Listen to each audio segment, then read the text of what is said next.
Do I have a role play partner who would like to be a buyer that's saying this? I like the house and want to make an offer. What price do you suggest? Do we have a brave soul out there? You see, I make it really easy on you guys. I'll do it. Nikki, thank you. All right, Nikki. So Yes. you see the house and you want to make an offer. What price do you suggest? So let me ask you this question. Do you want to make an offer or do you want to buy the home? I want to buy the home. So as you know, we saw this house, and so you're in Naples, right? Yeah. Okay. So, and we saw it's 450,000. It's been on the market for like 2 days. So you want to buy the home, right? You want to own the home. Correct. Now, again, for the sake of time, I'm going to ask, basically, if I ask you the question, do you think the market's working in your favor or working against you? What would you say, Nikki? That it's probably working in my favor. And how do you mean that? Because of the low interest rates. Okay, awesome. And so because there's low interest rates, that has caused a lot of buyer activity, correct? Correct. And a buyer activity, go ahead. Sorry, go ahead. No, I would never want to interrupt you. No, sorry, never mind. Okay. And so because of the interest rates, you're exactly right. It's caused what we call a seller's market, which means there's more buyers and sellers. Are you aware of that? There's the question. Yes. Okay. So no matter what they say, you're going to educate them, and there we have it. So this home has been on the market a day and a half, and you've seen it. How long have you been shopping for a home? About 3 months. Okay. Have you seen any homes you liked and that they found that they sold before you could act on them? Yes, several. Yeah, we're finding that. That's kind of a definition of a seller's market. And now you've seen this house. It's only been exposed a day or so. And there's a lot of buyers out there. Do you think there's other people that might like it? Absolutely. So is it okay if I give you the formula for you to basically have your strongest possibility of owning it? Of course. Okay, awesome. So I'm going to step out of role here a little bit because I want to, this is a script that takes a little practice, because remember, when a buyer wants to buy a home, what they want to do, how little can I offer and still get it? Right? Right. However, in this market, they're only getting one opportunity. So the script that I have, so I'll read this to you, Nikki, and this is a question. This is recorded. You guys can go back and look at it or take a picture of this. Let me ask you, Nikki, what's the greater pain for you? Making an offer less than you're willing to pay and losing the home, or making an offer less than you're willing, or making an offer much greater than the next highest offer and buying the home? Which one of those is the greatest pain for you? Probably losing the home, because I love it so much and that's my dream home. All right. So here are some of the rules. Notice I said offer versus own. Quit using the word offer. When you say offer, that means something less than sale and asking price. That may not be what you mean. That's what they're hearing. That's what they're thinking. It does not work. Secondly, Nikki, then I'm glad to hear you say that, because in this marketplace, particularly with homes that are new on the market, that's the caveat. If a home's been on the market since Nixon was president, it may not be priced right, right? However, the asking price on new listings is the starting line. Do you have any questions about that? No. Good. Have you ever gone to an auction? No. Well, have you ever heard of a sealed bid auction? Nope. Okay, a sealed bid auction was something's for sale, and they have a lot of contractors bid on things. You could bid on anything on an auction. Instead of like everyone raising their hand, you get to write down one number. This is your highest and best number. You submit it. It's either yes or no. That's okay. What we're dealing with here. That's why I said you want to own it or make an offer. So you asked me what asking price that you should give, right? And it's listed at 450, let's say. And you want my advice? Yes. Make it your best. Okay. Now you can push back if you want to, if you think well, what do you think? Guys, do not put your fingerprint on that. I would probably ask, like, okay, so what would you suggest?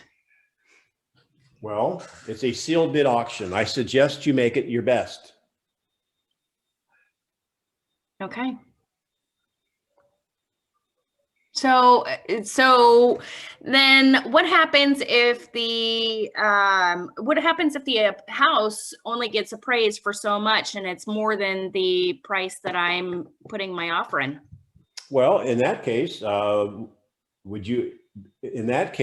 we can put in the contract, it's contingent on the home appraising equal to or greater than the sales price. The seller may accept that. And again, on a roll, if they have financing, that may be an issue.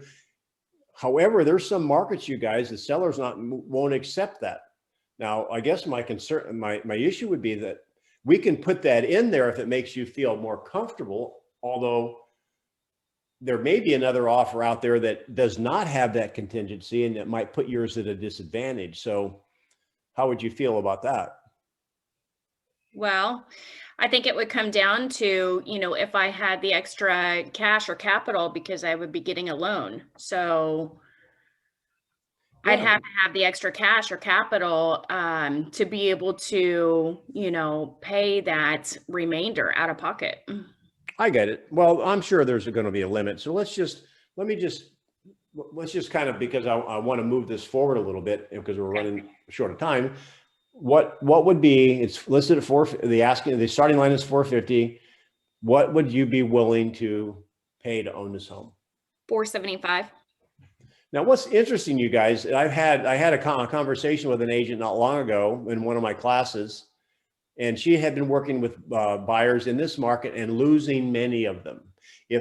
And the reason she was losing them was because of the conversation she was having. She was attempting to help them get the house for the least amount of money, and they were going in lower than the buyer was willing to pay and not getting a second chance. And so what happens is many times the buyers want the house within reason. They're not going to pay double for it. Yet, and when they don't get it, particularly when you tell them what to do, they're going to hold you responsible and they're going to find somebody else because they're mad and upset with you. So you're saying 475. Now notice, it doesn't matter what they say. Don't get in the way of it, particularly if you have an appraisal contingency in there. And believe me, it's not always about money. So quit thumping your chest. So let me ask you, Nikki, if you found out you ended at 475 and another offer came in and you found this out later, we won't know it until after the fact, $475,500 was the best offer. They beat you by $500. How would you feel about that? Devastated. Okay, well, that hasn't happened. I don't know if it will happen. However, if this was a Groundhog Day scenario and you could go back and redo it, what would you do different? I would bid 480,000. Okay. Now again, this is don't get upset with me. I want to make sure that I'm preparing you for what may happen. Same question. It's sold for 480,500. How would you feel? I would feel defeated. You guys, trust me on this. You've got to get them to saying, I'm okay. I've done my best. And that okay might not be 480,000. It may be 450,000 or 453,000. It doesn't really matter what it is. It's got to be their limit. It's got to be their number. And let's say Nikki says, that's it. I'm not doing any more than that. That's all I can afford. And I'll just find something else. Must be God's will. I'll say, awesome, Nikki, because if you can lay your head on a pillow to sleep, I can. Now you've got one end of the transaction sealed. The last step is this. Nikki, last question. You said you'd go to 480, not a penny more. You got it. You get the house. Let's just say hypothetically you get the house. And a month later, you're at the grocery store, you're standing in line and two people ahead of you, basically you happen to see the seller. They haven't noticed you yet because they're putting their groceries on there and not paying attention. However, you overhear this conversation. This is what the seller of the home you just bought for 480,000 says. The cashier, this real estate market, talking about real estate market, this market's crazy. I had my house listed at $450,000 and I had multiple offers. Three of them were at 450 and 455. And I had one come in at 480. It was awesome. Now you just heard that conversation. The next best offer was quite a bit less than yours. How do you feel? Like a fool. Okay. What hasn't happened Like yet? a fool, but also at a winner too, because I got the house that I wanted. You know, you guys, that is a conversation that I'm going to recommend you have. And I'm opening up the floor because that's the role play I want. I don't think that I've come up with a better way of handling a multiple offer situation than that formula right there. Because what you want to do is guard against them losing it because they tried to get it $1 or $2 less, or now that basically you went through the conversation, or you allowed them, or you did not stop them from paying $5,000 or $10,000 over asking price. They find out that the next best bid was less. I'm attempting to make you guys bulletproof, blameless, either way, because that's what a professional is supposed to do.